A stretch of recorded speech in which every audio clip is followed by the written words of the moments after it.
Bonjour, chère étudiante, chers étudiants. Il m'est particulièrement agréable de m'adresser à vous dans ces circonstances particulières dues à cette pandémie. J'aurais aimé que ce cours se passe autrement, mais vu les événements que connaît notre faculté, il a été décidé qu'on le fasse à distance. Quoi qu'il en soit, je reste à votre disponibilité pour toute question que vous désirez me poser. Ceci étant dit, aujourd'hui, donc, on va voir ensemble le premier chapitre de la première partie de ce module, pharmacologie générale, physiopathologie, consacré à la mort cellulaire. Alors, dans cette partie, on va voir les différents types de mort cellulaire. On va étudier les 4 types de mort cellulaire les plus connus et qui sont la sénescence, qui est une mort due à la vieillesse, une mort normale. L'autophagie, en fait, c'est une adaptation au stress et au manque de nutriments, mais dans certaines conditions peut aboutir à une mort cellulaire. La nécrose, qui est une mort accidentelle, pathologique. Et enfin, l'apoptose, qui est une mort physiologique normale, comme on verra, mais malheureusement qui peut être pathologique, comme on va voir plus tard. Dans un second chapitre, on s'intéressera à la physiopathologie des cancers et dans ce chapitre, on va essayer de voir comment une cellule normale peut-elle perdre son homéostasie et commencer à se diviser sans arrêt et donner une tumeur maligne. Mais avant cela, faisons un petit rappel ou plutôt une petite introduction. On sait tous que la cellule est la plus petite unité vivante qui peut mener une vie indépendante et se reproduire. Il y a 2 grandes classes, si vous voulez, de cellules. On a les cellules eucaryotes et les cellules prokaryotes. Ces dernières sont des cellules dépourvues de noyaux et parmi elles, on trouve des bactéries et les algues bleues, appelées aussi cyanobactéries.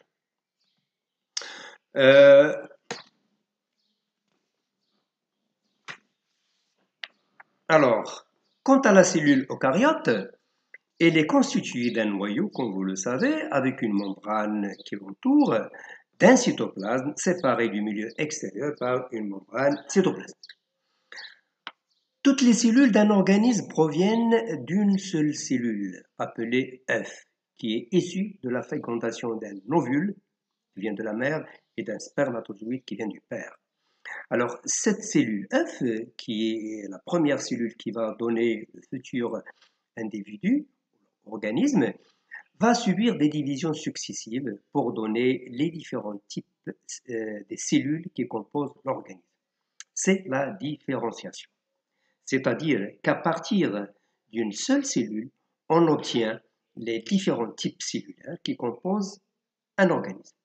Ces cellules peuvent être tellement différentes les unes des autres. Pensez à une hématie ou un neurone, il n'y a aucune ressemblance ni morphologique ni structurelle entre elles, mais pourtant, elles proviennent de la même cellule de départ qui est l'œuf. C'est l'œuvre magique de la différenciation qui nous donne au total presque 200 types cellulaires d'un organisme. Ces cellules sont très complexes et pourvues de mécanismes de régulation homéostatique. Alors, malheureusement, cette homéostasie subit de temps en temps des altérations. Alors, donc, cette homéostasie subit des altérations et il y a une perte d'équilibre, des altérations ou des modifications, ce qui entraîne une altération de la fonction, c'est-à-dire une altération fonctionnelle. La cellule va perdre en partie sa fonction, ou bien une altération de la structure de cette cellule. Cette altération peut aussi entraîner une inflammation.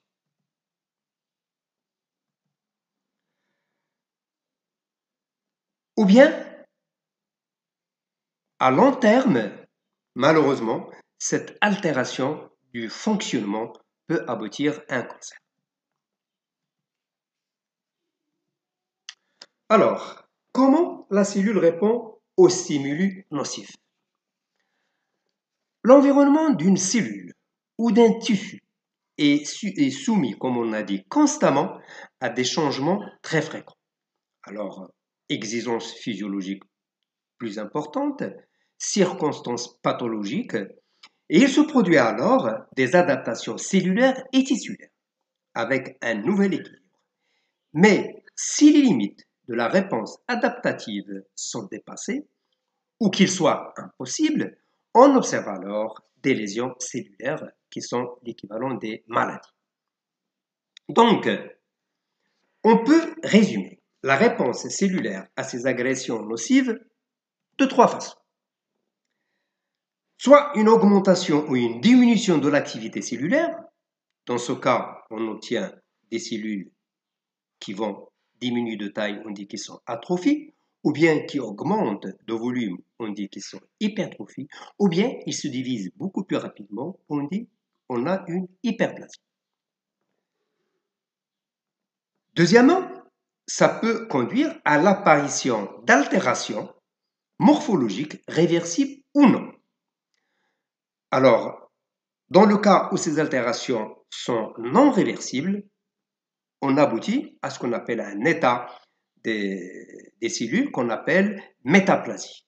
Généralement, on parle de métaplasie intestinale qui correspond à la formation d'un tissu différencié en un autre, qui correspond à la transformation d'un tissu différencié à un autre différencié, mais différent du premier, et qui peut représenter, dans pas mal de cas, la première étape d'un long processus carcinogénèse qu'on observe par exemple dans l'infection de l'estomac par une bactérie qu'on appelle HP, Helicobacter pylori, qui vit exclusivement dans l'estomac et dont malheureusement 90% et même plus, 100% des Marocains en sont atteints.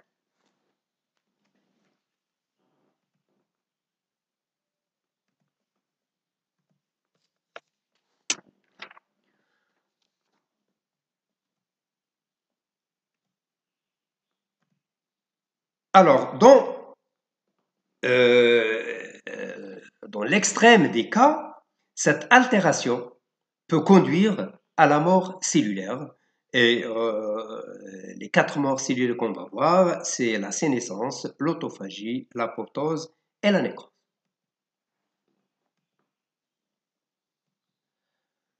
La réponse cellulaire à ces agressions fait intervenir divers mécanismes moléculaires.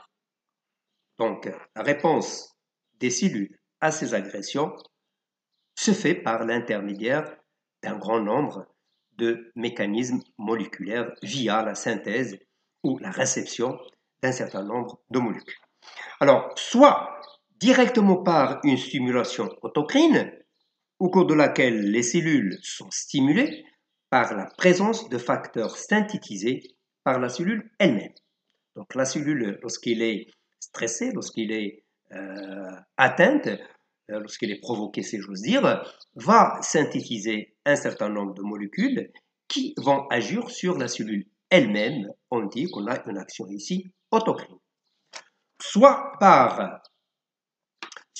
induit par la stimulation endocrine. Dans ce cas, les cellules sont stimulées par des médiateurs biochimiques synthétisés par d'autres cellules qui se trouvent dans le même tissu. Donc, une cellule qui est attaquée va envoyer un certain nombre de signaux à d'autres cellules qui vont synthétiser des molécules qui vont agir sur cette cellule qui appartient au même tissu. La réponse cellulaire adaptative peut mener à une prolifération cellulaire, un processus appelé hyperplasie. Donc la cellule, lorsqu'il est soumis à des agressions, il s'adapte par une augmentation de la division cellulaire. C'est ce qu'on appelle l'hyperplasie. Tandis que la croissance, dans d'autres cas ou dans d'autres situations, on assiste à une augmentation du volume des cellules, ce qu'on appelle l'hypertrophie, c'est-à-dire la cellule augmente de taille. On va voir des cas là-dessus. Alors que la diminution, lorsque les cellules voient leur activité diminuer, alors ça donne des cellules dites atrophiques. Voyons l'hyperplasie.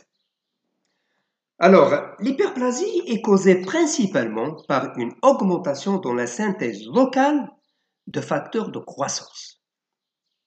Alors, les facteurs de croissance, comme vous savez, ce sont des petites molécules synthétisées par un certain nombre de cellules et dont le rôle est de promouvoir, de stimuler la croissance cellulaire, c'est-à-dire la division cellulaire.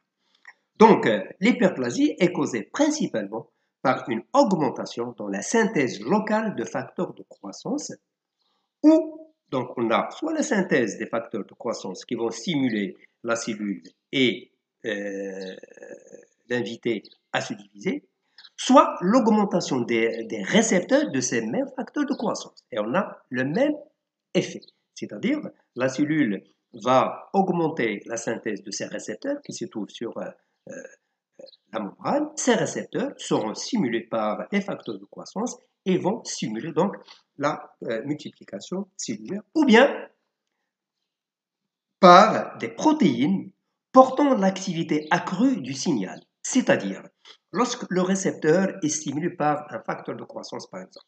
Alors, il y a un signal qui est né lorsque le ligand, qui est le facteur de croissance, se fixe sur son récepteur. Il y a ce qu'on appelle une transduction du signal via un certain nombre de relais qui sont formés par généralement des protéines kinases et dont le but est d'aller stimuler au niveau de l'ADN des gènes afin de provoquer la synthèse d'un certain nombre de protéines qui vont stimuler la croissance cellulaire. Donc, trois effets. Soit la stimulation des facteurs de croissance qui vont agir sur les récepteurs, soit la stimulation de la synthèse des récepteurs de ces facteurs de croissance qui seront stimulés par les mêmes facteurs de croissance, soit l'amplification du signal qui apparaît lorsque le facteur de croissance se fixe sur son récepteur et dont le but est d'activer la synthèse protéique au niveau du noyau. Alors, donc, oui, le tissu hyperplasique a un grand potentiel ou bien une susceptibilité accrue pour la transformation maligne, néoplasique. C'est-à-dire, lorsqu'on a un tissu, on a une hyperplasie, alors le risque d'avoir ces cellules se transformer en cellules malignes augmente. En effet, elle est plus sensible à l'action des facteurs carcinogènes. Les facteurs carcinogènes, ce sont des facteurs qui favorisent la transformation maligne, comme le tabac par exemple.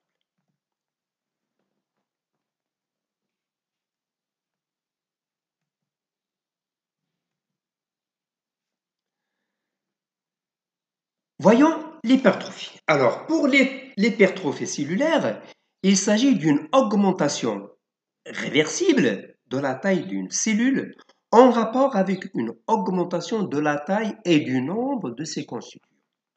L'hypertrophie, c'est lorsque la cellule augmente de taille, de volume, mais cette augmentation de taille ou du volume provient de l'augmentation de la taille et du nombre de ses constituants. Alors que l'hypertrophie, donc là, on a parlé de l'hypertrophie cellulaire, en ce qui concerne l'hypertrophie tissulaire. C'est une augmentation du volume d'un tissu ou d'un organe liée soit à une hypertrophie cellulaire, soit à une hyperplasie. Dans le cas du tissu ou d'organe, l'augmentation de la taille provient soit de l'hypertrophie cellulaire, soit de l'hyperplasie, soit des deux. Cette hypertrophie relève de deux mécanismes. On a petit a une augmentation de l'activité mécanique ou métabolique de la cellule. L'exemple, c'est celui de l'hypertrophie cardiaque qu'on trouve généralement au niveau du cœur gauche. Cette hypertrophie provient par l'hypertrophie des cellules myocardiques, c'est-à-dire les cellules qui forment le myocarde. Donc, ça apparaît dans plusieurs cas, mais dans le cas de l'hypertension. On observe ça chez les gens qui sont hypertendus, qui ont une pression artérielle élevée par rapport à la normale. L'hypertrophie, on l'observe aussi dans le cas de l'hypertrophie des muscles squelettiques du sportif dû aux entraînements. Donc, les sportifs, comme vous aurez dû le constater, ont des muscles développés. Le développement de ces muscles provient de l'hypertrophie des fibrilles et en particulier des myofibrilles qui forment ces fibres musculaires. Cette hypertrophie peut être aussi due cette hypertrophie peut aussi être due à la stimulation hormonale. Alors, la stimulation hormonale nous donne des hypertrophies musculaires, par exemple des muscles lisses. On observe ça au cours de la grossesse.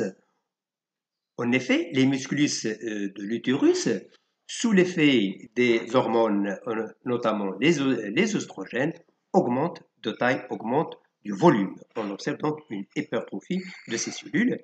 On l'observe aussi dans le cas des glandes mammaires, donc on parle de l'hypertrophie mammaire lors de la lactation. Les femmes qui allaitent leurs enfants, alors sous l'effet stimulateur de deux hormones, à savoir la prolactine et les œstrogènes, on assiste à une hypertrophie des glandes mammaires.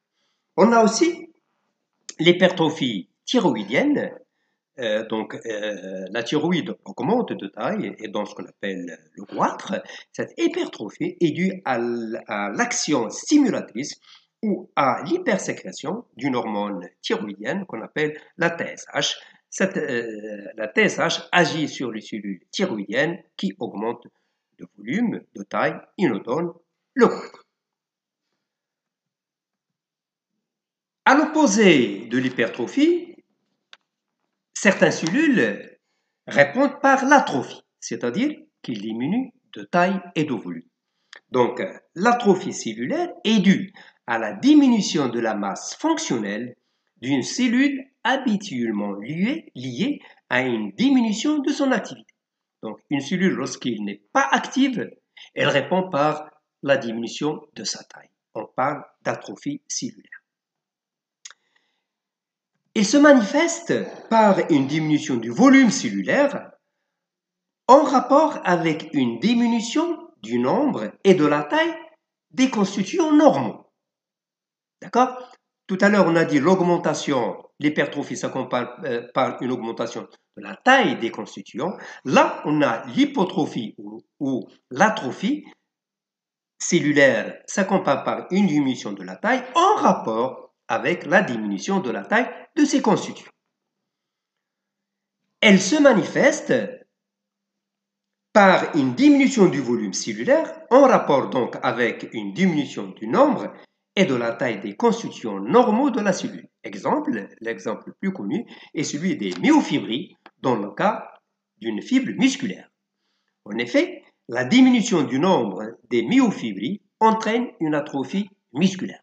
Ça, on l'observe souvent chez les athlètes, chez les adolescents, chez les jeunes qui s'entraînent. Lorsqu'ils s'arrêtent l'entraînement, on voit une atrophie, ça peut être légère, voire importante, de leur masse musculaire. Pour les tissus et les organes, leur atrophie est due à l'atrophie cellulaire et ou bien les deux à la diminution du nombre des cellules. C'est l'opposé de ce qu'on a vu tout à l'heure pour l'hypertrophie. Pour l'atrophie, on a deux cas. On a l'atrophie physiologique qui est liée le plus souvent à une diminution de la sécrétion hormonale. On va donner ici deux exemples. On a l'exemple de l'atrophie du thymus après la puberté. En effet, le thymus, c'est un organe qui se trouve en haut du sternum. C'est un organe lymphoïde, c'est-à-dire un centre de production et de la maturation des lymphocytes T. Donc, il est hypertrophie après la naissance, pendant l'adolescence. À la fin de l'adolescence, il s'atrophie. Atrophie des ovaires et de l'endomètre après la ménopause. C'est très bien, chez les femmes ménopausées, cette ménopause s'accompagne d'une chute brutale de la sécrétion des hormones sexuelles, notamment les oestrogènes, ce qui donne comme conséquence une involution, une diminution, une atrophie de ces organes, c'est-à-dire des ovaires et de l'endomètre, donc qui est due exclusivement à la diminution, à la chute de la sécrétion des oestrogènes. Mais on a des cas d'atrophie pathologique. Alors, l'atrophie pathologique est une atrophie généralement musculaire qui peut être observée après une dénervation. Lorsqu'un muscle est dénervé, alors les muscles qui sont énervés par les nerfs qu'on a coupés subissent une involution, une diminution importante. Suite à une dénervation ou lors de l'immobilisation prolongée d'un membre. Les gens qui ne bougent pas trop, qui sont alités souvent, il est bien connu, voient leurs muscles s'atrophier. Donc, il faut les faire bouger. Donc, cette immobilisation prolongée du membre, l'atrophie observée dans ce cas est rapidement réversible. Il suffit que la personne bouge, reprend son activité et les muscles reprennent leur vigueur. On a un cas d'atrophie qui est très connu aussi, c'est l'atrophie cérébrale. Alors, l'atrophie cérébrale, c'est la diminution des neurones au niveau du cerveau. Alors, elle apparaît généralement chez presque toutes les personnes à partir d'un certain âge, mais bien sûr qui varie d'une personne à un autre. Elle est étroitement liée avec la vieillesse et il peut aboutir à des maladies. Et parmi ces maladies, on peut noter soit l'Alzheimer, soit la démence. Les gens commencent à dire n'importe quoi.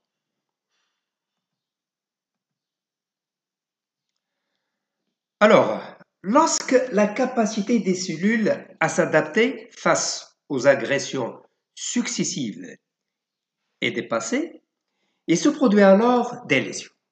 Donc, ce qu'on a vu jusqu'à présent, ce sont des adaptations, mais malheureusement, ces adaptations, parfois, ne sont pas suffisantes pour que la cellule reste vivante. Alors, lorsque les capacités, les limites de l'adaptation sont dépassées, alors à ce moment-là, on arrive à des lésions, et ces lésions peuvent être mortelles pour la cellule. Ces lésions ont lieu au cours de tout processus pathologique. Il s'agit d'altérations morphologiques d'une structure isolée, par exemple au niveau d'une cellule ou d'un organite ou bien d'un organe ou d'un tissu. Ceci entraîne un dysfonctionnement, c'est-à-dire un mauvais fonctionnement de l'organe touché. Ces altérations peuvent être réversibles si la cause qui les a entraînées disparaît. Donc, ces altérations peuvent être réversibles si les agressions cessent. Sinon, ils deviennent irréversibles et entraîner la mort cellulaire par nécrose ou par apoptose.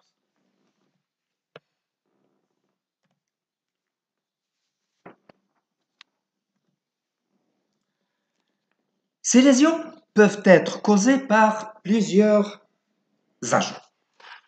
On a classé plusieurs types d'agents. On a des agents ou des causes exogènes, parmi lesquels on trouve des agents physiques, comme par exemple le traumatisme, quelqu'un qui reçoit un coup à la figure, aura bien sûr une boule, soit un excès de chaleur, des brûlures du soleil ou d'autres choses.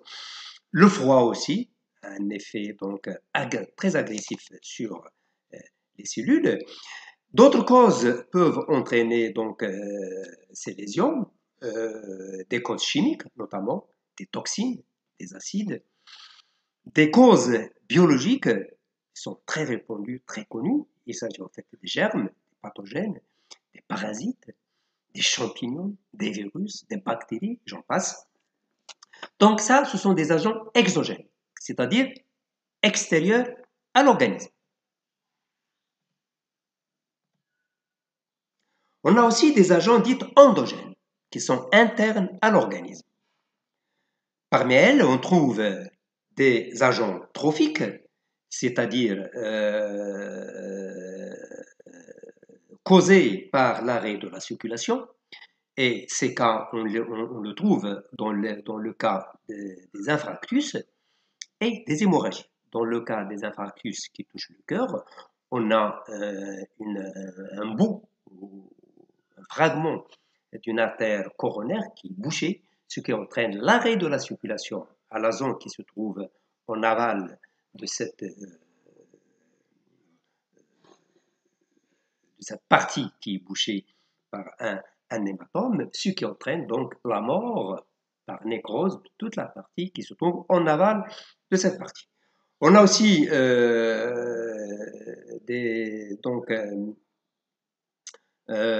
comment dirais-je, des hémorragies. Lorsqu'il y a une hémorragie, ce qui se passe dans le cas, par exemple, des AVC, des accidents vasculaires cérébraux, là aussi on a donc l'éclatement d'un petit capillaire. Alors, l'éclatement de ce capillaire donc, va priver la région qui l'irrigue de l'oxygène et du glucose, ce qui entraîne donc fatalement la mort de ces cellules, ce qui donne des séquelles irréversibles qui durent toute la vie. Soit des agents dits dégénératifs, alors des agents dits dégénératifs, alors on l'observe, ce sont des altérations progressives des cellules ou d'un organe. Alors pour une raison ou pour une autre, on observe parfois donc une altération continue dans le temps, qu'on appelle dégénératif, donc au niveau d'un certain nombre de cellules. Probablement on va voir ça dans certains cas. Puis on a des agents dits métaboliques. Alors, métabolique, on a l'exemple du calcium. Alors, il faut savoir que l'excès du calcium, le calcium, il est très important pour la cellule. C'est à cause du calcium qu'on a des sécrétions par des hormones, par des glandes endocrines. On a la contraction musculaire, la contraction du muscle cardiaque, du muscle lisse et du muscle squelettique par l'entrée du calcium dans ces cellules lors du passage du potentiel d'action. Donc le calcium il est indispensable pour les cellules, mais son excès peut être nuisible même et peut être fatal. Donc on connaît bien le rôle du calcium dans la contraction musculaire, mais une augmentation de sa concentration dans la cellule provoque l'activation d'enzymes catabolisantes dites CA2+ dépendantes, comme des phospholipases et des protéases. Alors, ces phospholipases et ces protéases, en présence d'un excès de calcium, seront activées et pouvaient donc léser les structures membranaires, quel que soit l'organe. Donc, ils sont très nocives pour la cellule. Alors, le diabète, alors vous savez, le diabète, c'est une dérégulation de la concentration du glucose dans le sang. Alors, les gens qui ont le diabète ont un taux de glucose un peu élevé. Et pour les personnes qui ne contrôlent pas bien leur glycémie, voient ce glucose ou ce taux élevé de glucose dans leur sang agir ou provoquer des lésions qui peuvent être réversibles au niveau du cœur, au niveau des reins, au niveau de la rétine. Donc tous ces organes sont touchés par le diabète, par l'augmentation du sucre, du glucose, notamment le glucose dans le sang des personnes dont la glycémie n'est pas régulée. Enfin, on a des causes immunologiques qui sont en rapport généralement avec des maladies dites auto-immunes. Alors, dans ce cas, nos propres anticorps s'attaquent à nos propres cellules. Alors, les anticorps que nous produisons normalement, ils s'attaquent aux cellules étrangères, ou bien aux microbes, ou bien aux virus.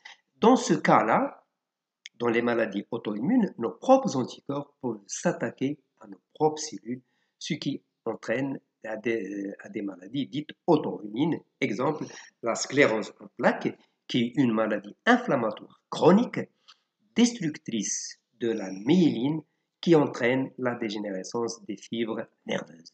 Alors, vous savez très bien, les fibres nerveuses, les axones, sont entourés par la myéline. Alors, chez ces personnes-là qui ont cette maladie qui est la sclérose en plaques, produisent des anticorps qui s'attaquent à cette myéline, ce qui entraîne une démyélinisation des nerfs et ça donne une maladie qui est terrible.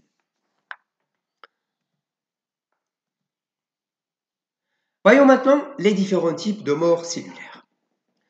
Alors, la mort cellulaire se manifeste selon 3 modes distincts, à savoir l'apoptose, la nécrose et l'autophagie. En absence d'une régulation, on définit la mort cellulaire comme nécrotique, alors qu'en présence d'une régulation, on l'a qualifiée de mort cellulaire programmée. Donc, pas de régulation, c'est la nécrose. Lorsqu'il y a une régulation, on parle de mort cellulaire programmée. Et à ce propos, il existe 2 voies majeures de mort cellulaire programmée, donc PCD, Programmed Cell Death. On a l'apoptose, ou mort cellulaire programmée de type 1, et mort autophagique, ou mort cellulaire programmée de type 2. Donc, dans le cas des morts cellulaires programmées, on a 2 cas, mort cellulaire programmée de type 1, qui est l'apoptose, et mort cellulaire programmée de type 2, qui est l'autophagie. Ces morts cellulaires programmées sont gérées par des cascades d'activation différentes, pouvant se couper à plusieurs niveaux. Alors, dans ce chapitre, on va voir en détail, probablement la semaine prochaine, la mort cellulaire de l'apoptose. On va voir bien sûr l'autophagie, mais on va détailler surtout l'apoptose. Une autre mort cellulaire qui est fréquente à un certain âge et qui est due au vieillissement, c'est la sénescence. Et là, la sénescence, on la trouve chez presque toutes les personnes à partir d'un certain âge. C'est la mort normale, c'est une mort tout à fait normale qui est due à la vieillesse.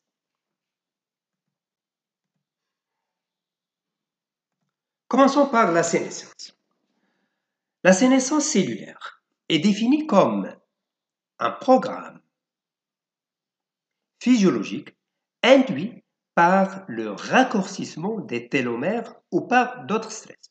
On verra ça en détail tout à l'heure. Donc la sénescence cellulaire, c'est un programme physiologique normal qui est induit soit par un excès de stress, soit par le raccourcissement, comme on va voir tout à l'heure, des télomères. On définira tout à l'heure les télomères. Le phénomène a été observé pour la première fois par Leonardo Hayflick sur des cellules normales en culture, qui, après un certain nombre de divisions, arrêtaient de se diviser. Cet arrêt normal est induit par le raccourcissement des télomères. Alors là, je vais vous expliquer un petit peu plus. Lorsqu'on prend des cellules épithéliales, des cellules somatiques, comme vous voulez, par exemple des cellules endothéliales de la cornée, c'est facile, on peut prendre la cornée des yeux d'un bœuf, donc isoler les cellules endothéliales qui se trouvent sur la face interne et puis les mettre dans un milieu approprié de culture. Les cellules vont s'adhérer au substrat et vont se diviser. Il suffit de leur changer le milieu tous les 2 jours, tous les 48 heures, et ils continuent à se diviser. Alors, ils se divisent 1 semaine, 2 semaines, 3 semaines, puis après, stop, ils s'arrêtent de se diviser. Aucune possibilité de se diviser. même si vous leur donnez tout ce que vous voulez. Tous les facteurs de croissance possibles présents, même si vous leur donnez, ils ne vont pas se diviser. Alors, c'est la sénescence.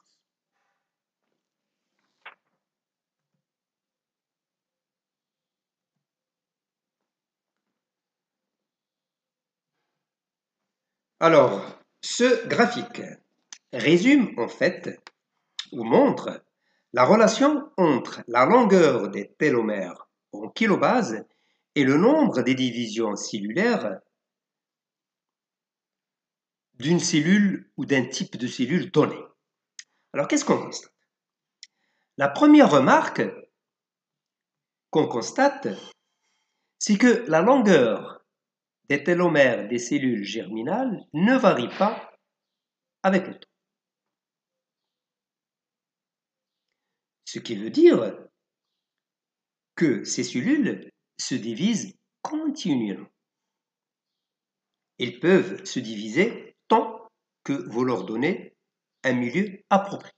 On dit qu'ils sont immortels, donc comme des cellules cancéreuses. Ils se divisent sans arrêt du moment qu'ils sont approvisionnés au nucléus. En revanche, pour les cellules somatiques, on constate qu'ils se divisent un certain nombre de fois, d'accord? Généralement une soixantaine de fois, puis ils cessent de se diviser. On arrive à une limite qu'on appelle la limite de Hayflick, où la longueur des télomères est au plus bas. La longueur des télomères, donc, est au plus bas et qui correspond, comme vous pouvez le constater, à une instabilité génétique modérée et qui correspond, comme vous pouvez le constater aussi, à la sénescence, c'est-à-dire à la vieillesse cellulaire. Au-delà de cette limite,